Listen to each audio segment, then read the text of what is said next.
afternoon, everyone.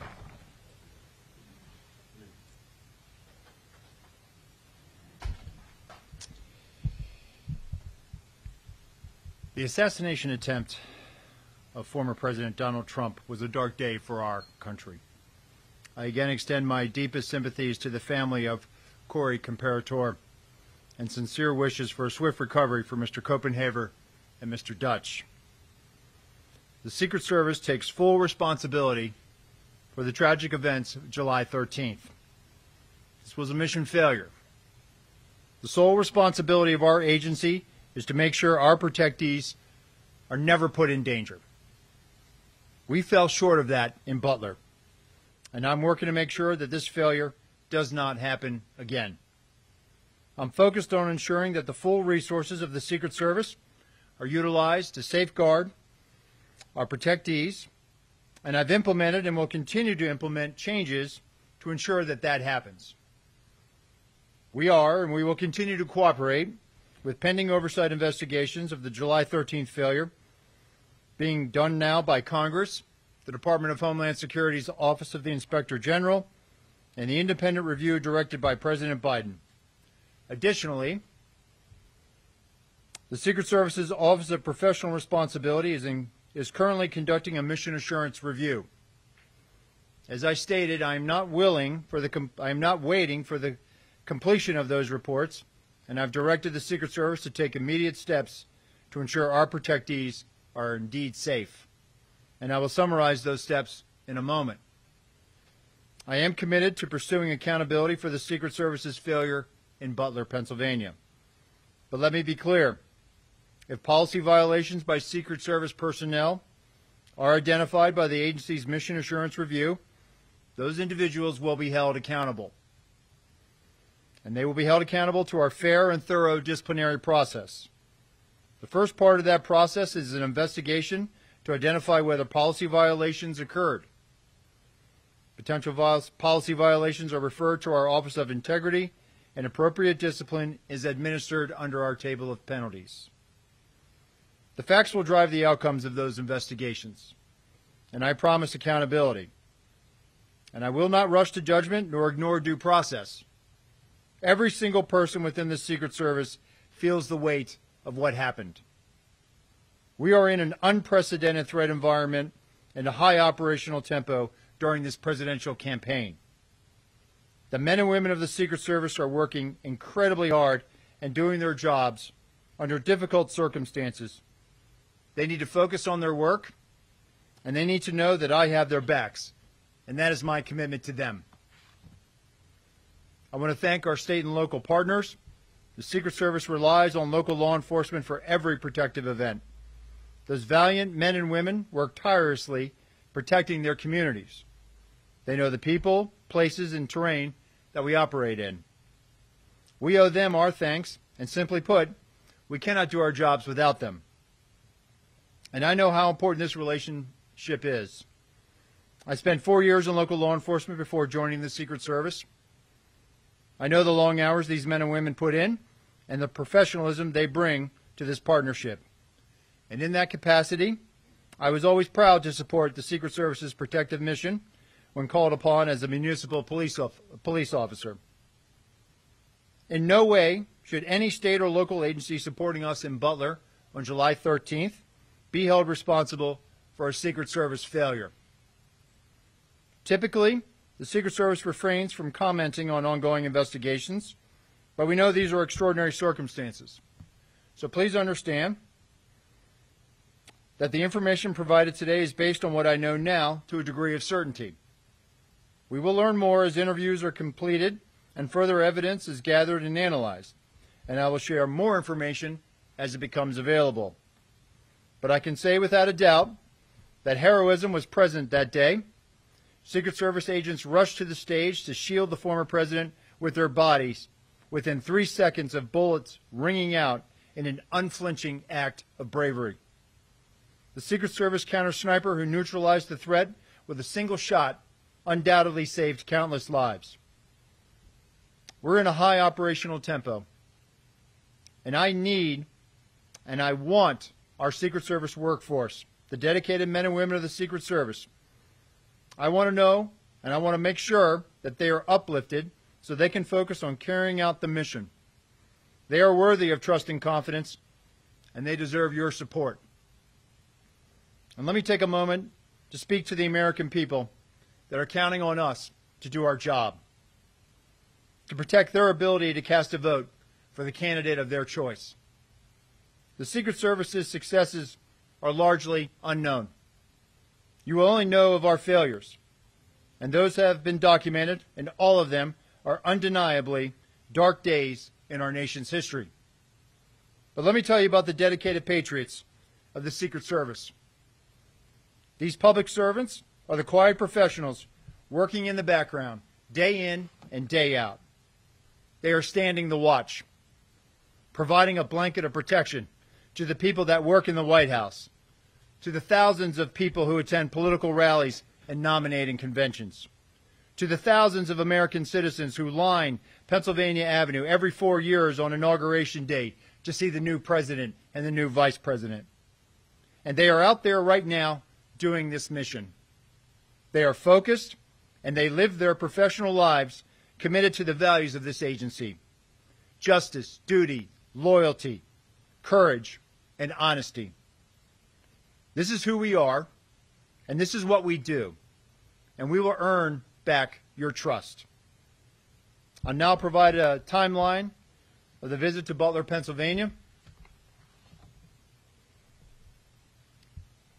On July 8th, personnel assigned to the agency's Pittsburgh field office conducted planning meetings and a site walkthrough with law enforcement partners and campaign staff. On July 10th, Secret Service counter-sniper and technical security personnel arrived in Pittsburgh and began advanced planning for their teams. July 12th, the build-out of the campaign rally site began and continued through the early morning hours of July 13th. In the morning of July 13th, a site briefing was conducted with Secret Service personnel and law enforcement partners supporting the event. Secret Service personnel took their posts, and a technical security sweep of the protective site commenced prior to the site's opening to event staff, vendors, and to the public. At 12:30 p.m., the Secret Service opened the protective site to event staff and vendors, and then at 1 o'clock, magnetometer screening of the estimated 15,000 people attending the campaign rally event, staff, and vendors began. At 5:30 p.m., former President Trump arrived at the campaign rally via Secret Service motorcade, and at that time he met with supporters in a secure backstage area within the protective site. At 5:45 p.m., a local Butler County Emergency Services Unit counter-sniper team member texted the Secret Service counter-sniper team leader about a suspicious person and sent 2 photos of the individual, later identified as the assailant. At 5:53 p.m., the Secret Service counter-sniper team leader texted the Secret Service counter-sniper teams that local law enforcement was looking for a suspicious individual outside of the perimeter lurking around the AGR building. At this time, Secret Service personnel were operating with the knowledge that local law enforcement was working on an issue of a suspicious individual. The concept of local law enforcement working on such issues is common at sites. And on July 13th, there were over 100 calls for support. At 6 p.m., former President Trump took the stage to begin remarks. And based on what I know right now, neither the Secret Service counter-sniper teams nor members of the former president's security detail had any knowledge that there was a man on the roof of the AGR building with a firearm. It is my understanding that personnel were not aware the assailant had a firearm until they heard gunshots. At 6:11 p.m., a member of the former President Trump's protective detail contacted their Pittsburgh field office counterpart to inquire about the radio update that there was an issue local law enforcement was looking into near the perimeter. At 6:11 p.m., the assailant's first volley of 3 shots was fired, and within 3 seconds, the former president's detail rushed the stage and covered former President Trump, shielding him with their own bodies. The 4 through 8 shots took place over the next several seconds. 15.5 seconds after the assailant's first shot, a Secret Service counter-sniper fired a single round that neutralized the assailant. That concludes a quick brief summary of the timeline. And with that, I'll turn it over to our staff here to begin any questions. Director, we're going to start with Fox News. David Spons with your question. Hi, sir. Thank you for doing this. You said earlier this week to Congress that You said earlier this week to Congress that you don't want to tip anything on the scale as far as disciplinary action is concerned. I need to ask you, since you testified, has anyone been suspended with or without pay? Has anyone been fired? And will you tell us as people are disciplined along the way, or is this something we're going to need to just constantly be asking? Or will you update and tell us 5 people have been fired, 6 people, 7 people? What can you tell us? Sure. Thank you for that question, David. So, as I said in my opening statement, there are going to be, there's the mission assurance review. If that mission assurance review is looking into if there were policy violations. At that point now, if in fact there were policy violations, at that point now it'll go into a parallel path of a disciplinary type of investigation. Those are internal investigations that deal with employee matters, so we're not going to be able to provide real-time updates or continuously to provide you updates on that. But what I will tell you is that these are very thorough investigations, and if in fact there were policy violations and they are substantiated, those employees will be held accountable. I think if I just may, sir, people want accountability. You may not be able to tell us names or positions or something, but will you be able to say that people have been disciplined? People want to hear that there's some accountability here. I will be able to, at least at a high level, provide at least some type of statement that people are being accountable, being held accountable. If I may, and I appreciate this, Fox Digital obtained some new video of somebody on the roof, which we believe is the assailant that was running back and forth while President Trump was speaking. What do you make when you see of that? How does that go with this timeline here? Yeah, so it affirms to me, and again, and you heard this from the FBI, and they're still conducting interviews and looking at this. It even just affirms to me that this was a failure. We should have had better protection for the protectee. We should have had better coverage on that roof line. We should have had at least some other set of eyes from the Secret Service point of view covering that. That building was very close to that outer perimeter, and we should have had more of a presence. And so as far as the timeline of him running back and forth, I know the FBI has provided a bit of a chronology as well, and so I'd have to go back and look at that. But the bottom line is this, David. This was a Secret Service failure. That roof line should have been covered. We should have had better eyes on that. Thanks, Director. We're going to go to the Washington Post. Carrie Stein, next question. Yeah, thank you so much for doing this. I have just a quick follow-up. Can you describe, you said there were 100 calls for support. Who those calls came from and what those looked like? And also, moving forward, do you anticipate, and if so, what any different changes in protocol between how Secret Service communicates or works with local law enforcement specifically as they work to secure events or other things? Yeah, thank you for that question. So with regards to calls for support, it was a very hot day that day. There was a lot of not only EMS type of calls to address people, but there were people that needed some other type of law enforcement assistance. This candidly happens a lot at outdoor rallies, especially on hot days. So there was a lot of radio traffic on the local net about, hey, I need EMT here. So there was a lot of people that were needing assistance. With respect to the interoperability, so one of the things that I've directed is I've commissioned a task force. And that task force is going to be leveraging the resources of the Department of Homeland Security. It'll be co-chaired in all likelihood by someone from the Secret Service and someone from CISA. And I think we're also going to bring in some state and local law enforcement. The interoperability challenge, it's not an easy fix. It's not as simple as just trying to figure out the local frequency of the agency you're working with and then piping that into your radio network. It requires a substantial technical fix. In the meantime, before we can get to that, what I need to have is I need to make sure that our folks, when they're out there, we use a counterpart system. On the day in Butler, we had a Pennsylvania State Trooper in our security room. They also had a unified command post that had some of the other agencies that were on site that day. It is plainly obvious to me that we didn't have access to certain information, not by anybody's fault. It just so happened that there was a sense of urgency, that there might have been radio traffic that we missed. We have to do a better job of that. So moving forward, in addition to this task force that we'll provide more information on next week as we begin to stand that up, I've also directed all of our SACs, our special agents in charge of field offices across the country, to reevaluate where we put our security rooms. If a state or local sets up a unified command post, maybe we need to be in that room as well, as opposed to just being in another room and relying on that counterpart system. It was so apparent to me that in this incident, in the final 30 seconds, which has been the focus of what happened before the assailant opened fire, there was clearly radio transmissions that may have happened on that local radio net that we did not have. And so we have to do a better job of co-locating, leveraging that counterpart system, and this is going to drive our operations going forward.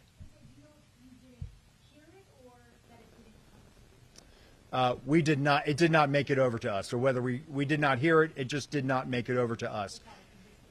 It did not make it to us. And I go back to my opening statement where the members of the detail, they did not, all they knew that the issue, that the locals were working an issue at the president's 3 o'clock, which would have been off to his right, which is where the shot came from. Thanks, Rick. We're going to go to Rebecca Santana with the Associated Press. Just to follow quickly on that question of the 100, to clarify on the 100 calls that you got roughly that day, I understand a lot of them were heat related. How many specifically were suspicious people? Was this the only call, the eventual shooter, that was a suspicious character? And then also can you clarify, did you guys have a drone on site? Did you try to use it? And if not, why did you not use the locals' offer of a drone? Sure. So as I understand it now, based on the information I have, there were other calls of suspicious individuals. And your other question was about drones? About the drone. Drones. You had a drone on site, it was a Secret Service drone, and what was the reason you couldn't use it? And then also, there was this offer from the locals of somebody had a drone. Right. Why was that? So we did not have a drone on site. We did not put a drone up. Based on the information I have right now, I am aware that there was a request from a local agency to offer to fly a drone on that day. And that is also part of the mission assurance review that I've asked to get some better insight in. One of the other changes that I implemented when I became the acting director is we are now going to leverage the use of unmanned aerial systems at sites now. So we are putting those assets out, and we should have had better line of sight on some of those high ground concerns. We thought we might have had it covered with the human eye. But clearly, we are going to change our approach now, and we are going to leverage technology and put those unmanned aerial systems up. We're going to go to Nicole Skanga with CBS News. Thank you so much for doing this. You mentioned that there were text messages from Butler ESU to U.S. Secret Service counter snipers.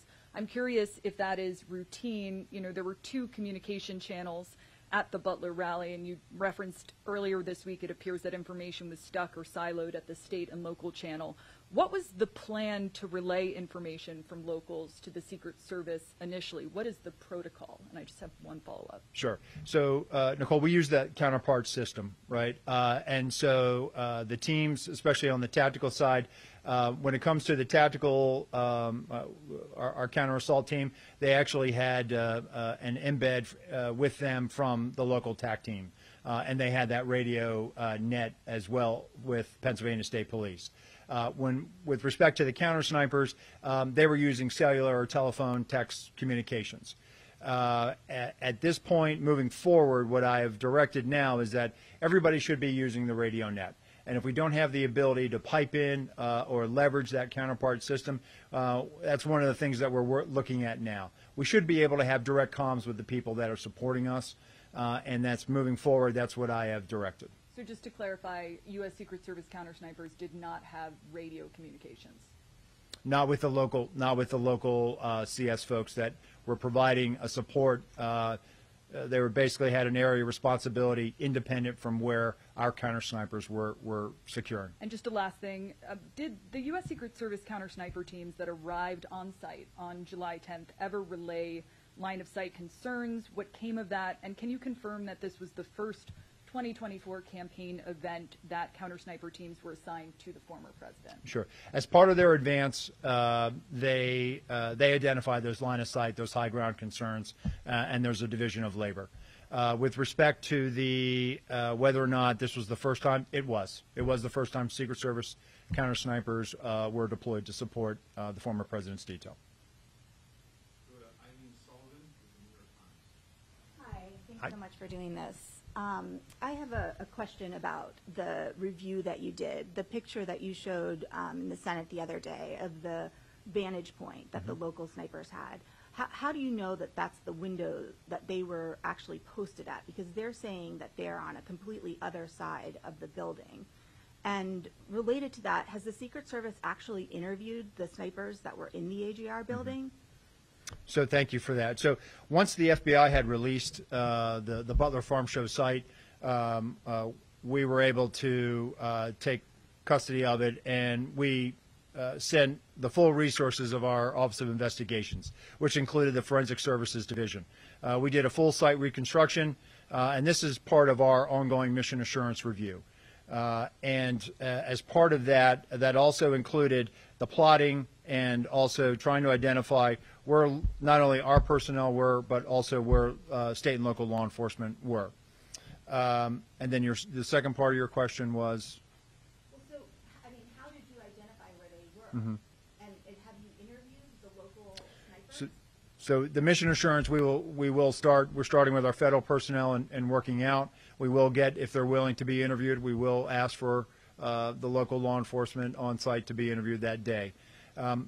How we went back and reconstructed that was based on what we had based on the ops plan, and then also based on what our own folks, as they understood it on the day of. Well, but I mean, you talked a lot about how you may not have been as specific as you need to be. So how do you know that they were in that window, that if they looked left, they could have seen something?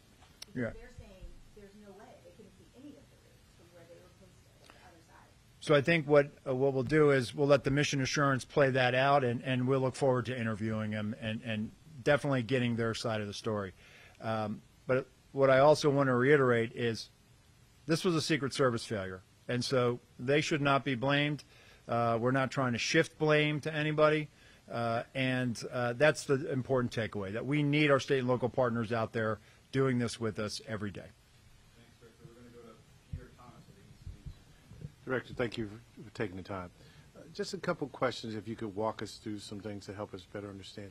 Have you gotten to the bottom of why there was no one stationed on the roof from a law enforcement perspective, and why there was no one there to secure the building to make sure no one could get up there? Have you gotten any clarity on why those two lapses in security were in place? And I have a couple quick follow-ups. Sure. It's something that, again, having been there the day after I was named the acting director, I wanted to put eyes on and go up there and see it. Yes, sir. And looking at that site, it really, seeing how close that site was to the stage, seeing where it was, it definitely raised a lot of questions in my mind that there should have been physical presence, if not on the roof, that there should have been better security to prevent anyone from getting up on that roof. So moving forward, I've directed our Office of Protective Operations and our Special Operations Division now that when we are up operational and we have counter snipers out there, that we were working with locals, and that they in fact will also be out present. At the very least, the presence of a law enforcement officer can deter a lot of bad activity. Having been a local police officer, I will never know how many crimes I prevented just by being there, just by walking the street and being out there. And so moving forward, one of the things that we want to do is we want to deter people from even thinking about trying to do something like this again. And the only way we can do that is leveraging not only the resources that we have, but the resources of our state and locals and putting them out there in an overt presence. Two very quick follow-ups. You talked at length at the hearing the other day about the system that did not operate that could detect drones. Can you describe a little bit of how that works? Does that go in the sky itself to detect the drones? And then finally, the interoperability issue. I'm clear in terms of that Secret Service radios were not communicating with the locals. But you had people in the command post, right, who in theory could hear and know some basics of what was going on. Is that am I understanding that correctly? So with respect to the counter UAS, Pierre, I don't want to get into too much sensitive information, but what I can tell you is it allows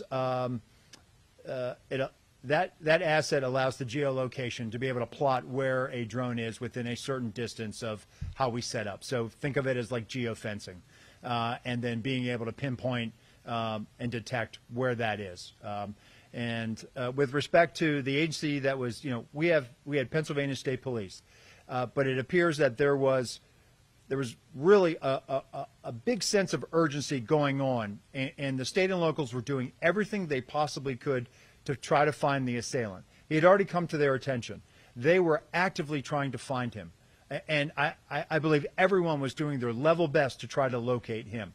But there could have been other agencies that were putting out radio transmissions, and this is something that we'll work with the FBI to get further on. But those radio transmissions might have just been back to the unified command post and maybe not have made it over the Pennsylvania State Police here. But that's something that we're going to look into, and definitely something that we are moving forward. We definitely want to remedy this going forward. But your Secret Service personnel in the command post had some sense that something was going on based on what they were being told about the radio traffic. Yes, that they were working an issue at the 3 o'clock of the stage. We'll go to Andrew Goodsworth with Reuters. Thanks for doing this. I wanted to ask you about changes moving forward. Former President Trump has said he wants to continue having outdoor rallies.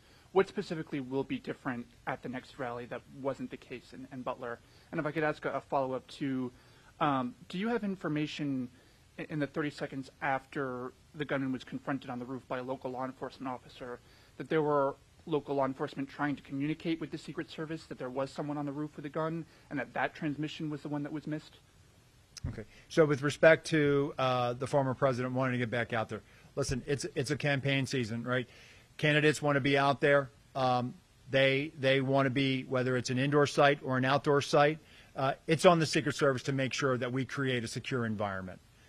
Listen, we identify challenges, we identify concerns, and then it's on us to figure out what we need to do to mitigate that. So if there are going to be future campaign rallies outside, it's going to be on us to make sure that we are providing all the assets and resources to make sure that those sites are indeed secure. With respect to the radio transmissions, based on what the FBI, my colleague from the FBI testified the other day, and they are working on isolating some of those radio frequencies from the state and locals, that there was somebody who did in fact radio out that they had seen the individual with a weapon. What I can tell you is that piece of information, that vital piece of information, and by no fault of anyone, it was a very stressful situation. It did not make it over. Our detail, our counter snipers, everyone that was there that day, were operating under the assumption and under the last bit of information they had received that there was an issue that the locals were working at the 3 o'clock. That's the bit of information that we had, not anything about a weapon. We'll go to Holmes Library with CNN. I wanted you to address, or if you can, describe the Pittsburgh field office and their level of experience, especially in preparing for events like this, and also have they explained their thinking and how they defined the perimeter that day? Sure. Thanks, Holmes. Our Pittsburgh field office, I don't think there's anybody in the Secret Service who is feeling this more than the men and women of our Pittsburgh field office. And I've met with them. and they are down right now.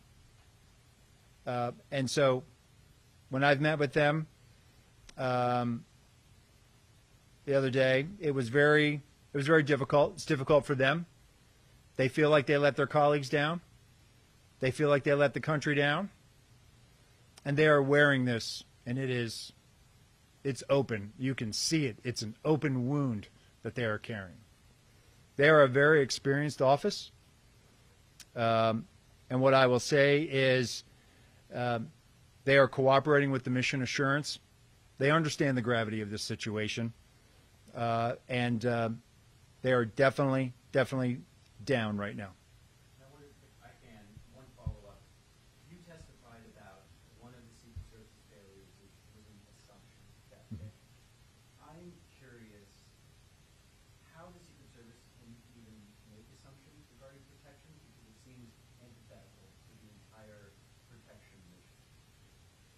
Yeah. So when I said it's a failure to challenge our assumptions, meaning the assumption that, hey, that's going to be addressed or that's going to be covered by state and local. So earlier this week, I convened a call with all of our special agents in charge of all of our field offices, and I expressed to them, listen, we need our state and local counterparts, but we also have to be very direct, very clear about what our expectations are about what we need from them, whether it's a particular asset, whether it's particular numbers of personnel. We need to be very clear so that they have an understanding of exactly what we need from them.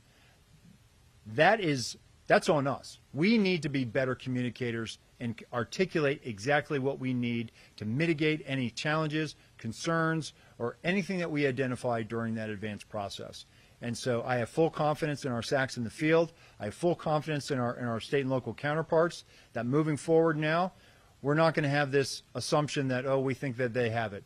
No, we're going to work together. We're going to have good, hard, fierce conversations about what we're going to do, and then we're going to go out there and we're going to make all of these venues secure moving forward. We'll go to Ryan Barber with the Wall Street Journal. Thank you, Acting Director. One thing, for starters, I was hoping you could elaborate a little bit on a portion of the timeline in which you address a communication between the Secret Service detail and personnel with the Pittsburgh field office. It just struck me as a little vague, and I was curious if you could elaborate on what that communication was. So the former president's details, they had an advanced person on the ground who was responsible for the site. The radio transmission goes out about locals working an issue at the 3 o'clock. The member of that detail called their Pittsburgh field office counterpart.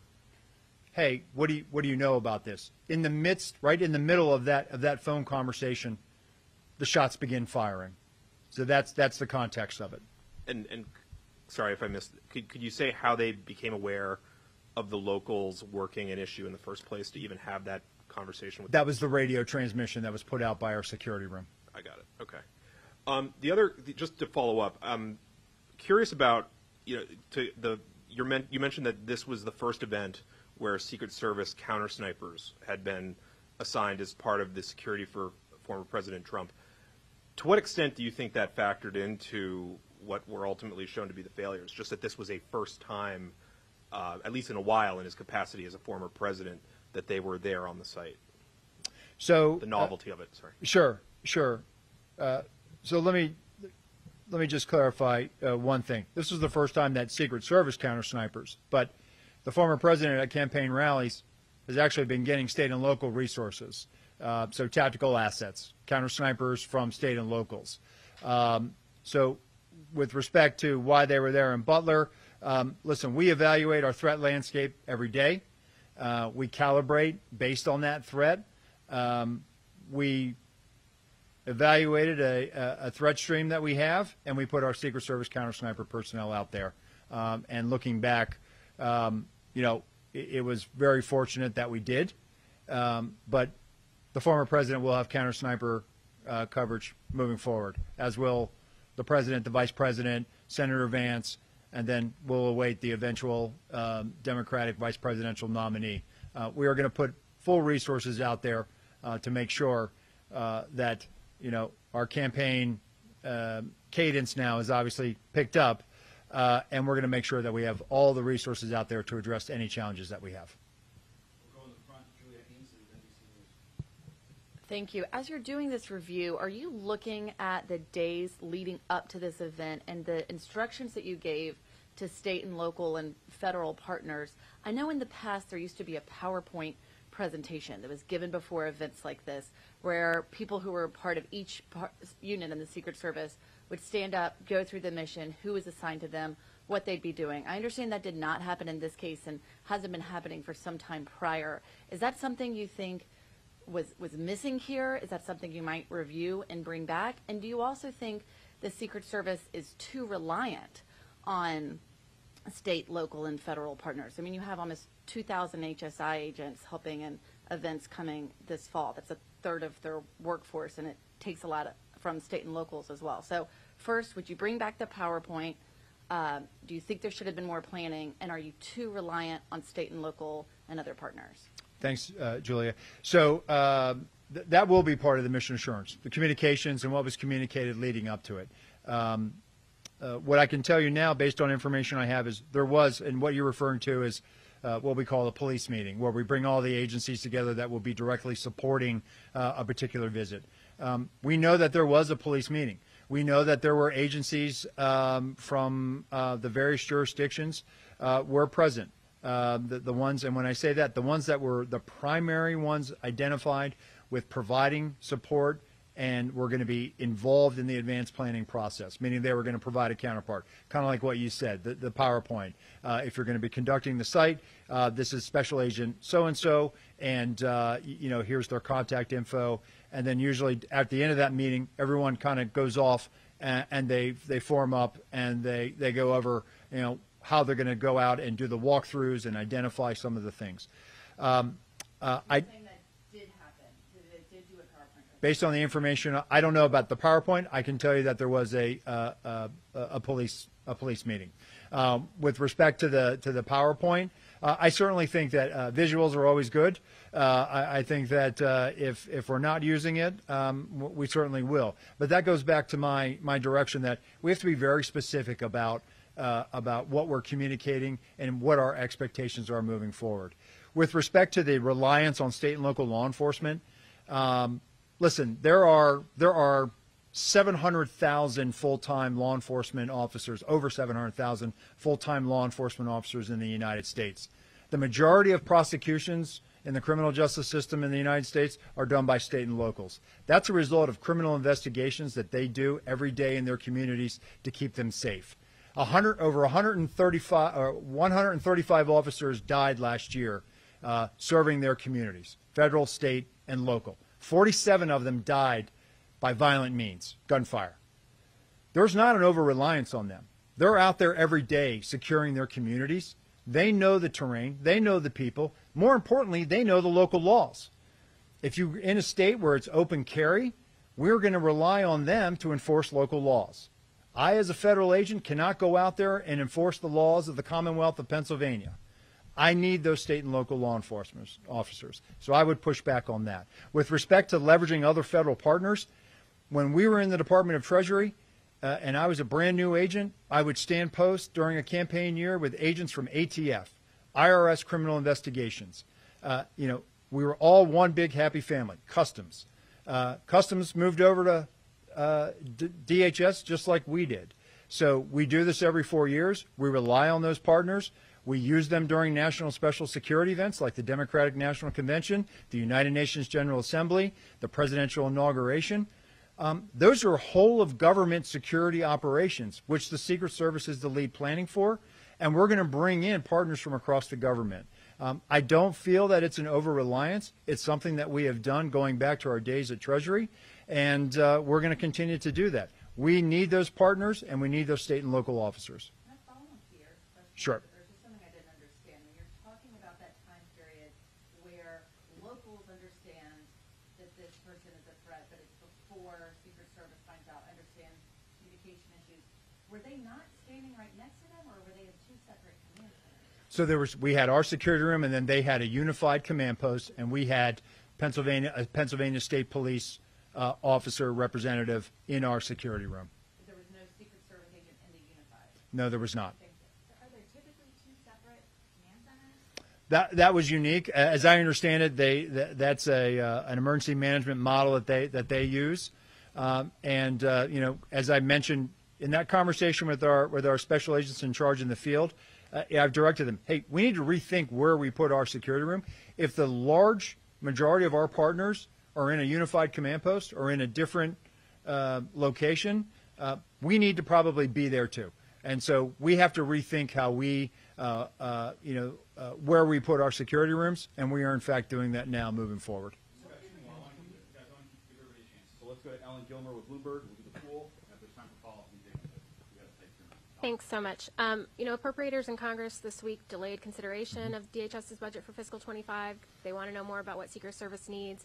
I know you said Tuesday, obviously every agency head is always going to say they need more resources, but can you be kind of specific about what resource needs there may be, particularly when we're looking at the technology issues, radio transmissions, Sure. the CUAS system? So following this, we have had tremendous support from the Department of Homeland Security and from the Secretary. And we have, in fact, looked at all of these needs. Given this dynamic, high-threat environment that we're operating in order to meet this, we can meet this now.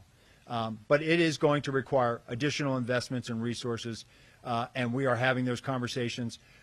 We certainly we've had great support not only from the department, but also our appropriations committees, and we are working through kind of what our needs are right now. We will have future conversations about this, and we are appreciative that everyone is really coming together to make sure that we have what we need to meet this high threat. And some senators have started to bring up that whole chestnut of should Secret Service be in DHS. Is that a conversation that you think is productive at this time? Listen, that's not for me to weigh in on, but what I will tell you is, there's also a lot of discussion about why should the Secret Service do criminal investigations. And what I will say is this. We were founded in 1865 as an investigative entity. It's in our DNA. I firmly believe that the best protection agents learn those skills being criminal investigators. You learn how to interact with people. You learn organizational skills. You learn to be analytical. Those are all traits that you need to have when you're on a detail. Moreover, if you look at where we are today, buildings, communities, everything is interconnected. And so we have a particular expertise in cyber and in cybercrime and critical systems protection. And so when you overlay that investigative skill set that we have, it's more than just securing the president or our protectees in a brick and mortar setting. It's also protecting them from things that make them vulnerable due to cyber. And so the only way to learn those skills, to be able to detect, to be able to analyze, to be able to make sure that we are hardening not only cyber systems, but hardening a building that is fed by cyber systems, the only way to gain that experience, that knowledge, is to be able to do criminal investigations. Additionally, it is within our investigative authority to follow up on threats. People make threats to the president and the people we protect every day. We need to have that domestic and international network of field offices to be able to track down those threats. And if necessary, bring those people to justice and present them to a U.S. Attorney's office. So I know there's been a lot of talk. Should we or shouldn't we? Should we do this? Should we be in DHS? The bottom line is this. If you want the Secret Service to continue to be the Secret Service and be effective at what it does, it needs to be doing investigations, and it probably needs to be in the Department of Homeland Security until Congress or others have an opportunity to weigh in. Doctor, for the last question, we're going to go to the pool for those that couldn't be here today. Jake, yes. Just a quick question. There's a report that a whistleblower has alleged that you personally directed cuts to the Counter Surveillance Division, which led to the threat assessments team failing to perform its duties that it typically would before the Butler rally. Is that accurate? Is that allegation accurate? So I've become aware of this. We got a congressional letter on it. What I can tell you is that the Counter Surveillance Division, they do a fantastic job. They have a very specific mission set. A lot of that mission set is here in the National Capital Region, focused on permanent protective sites. But they do go out and they support when requested, they go out and support former details. I know that there's been allegations that that I personally cut or that I that I denied requests. The Counter-Surveillance Division has been out there supporting the former president's detail at some very high-profile events. They continue to provide that support, and they're out there providing support right now. So we're going to respond to the letter that we received, and we'll be sure to make that. I'm sure they will. We'll be able to share that response when the committee says it's okay to respond. Is that a no, though? Did you cut funding personally? I did not. No. Did you finally figure out how he got that gun on the roof? Did it fit in the backpack? We're working to determine that. That's something that the FBI is working on. There's a couple of I don't want to speculate as to exactly how he would have gotten it up there. Director Rowe, the 2024 campaign is heating up. Y'all are adding more and more candidates to your protection list. Can you ensure the protection of those candidates? So we have already trained numerous details to be able to mobilize, to pick up multiple candidates. Most of the presidential campaign activity usually picks up coming out of the conventions. So we are prepared for this. It's just that now we are in such a heightened dynamic environment. We're actually making sure that we are probably putting everything we can to make sure that we don't have a mission failure. It is incumbent upon everyone in the Secret Service. We all understand the gravity of this situation, and we are rising to meet this moment. And we are certainly, as we go into the Democratic National Convention, as we await picking up another candidate with the eventual naming of a vice presidential nominee from the Democratic side, we are going to staff that, and we're going to make sure that we have all the resources and assets necessary to provide that level of protection. Director, thank you. Thank you, everyone.